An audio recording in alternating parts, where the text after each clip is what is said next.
अब जो हदीसें फजाइल की पढ़ी जाएं तो उस पर बोलना आपके लिए सब पर वाजिब है। आपकी खामोशी ने दिन दिखा दिया कि वो कह रहे हैं अजान से ये लफ्ज हटा दो।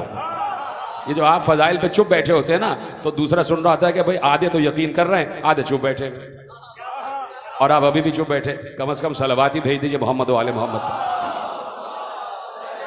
शाहजी सोहेल शाह साहब, अजीब बात, ये हमारी खामोशियों ने दिन दिखाया कि हमने फजाइल पर यकीन नहीं किया।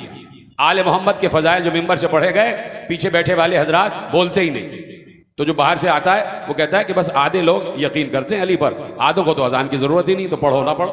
तो जब फजाइल पढ़े जाएं अब बोलना चाहिए, अब आपको बताना चाहिए कि हर फजीलत पर यकीन है, और यकीन है आपको, यकीनन यकीन है, लेकिन इसका इजहार जरूरी है।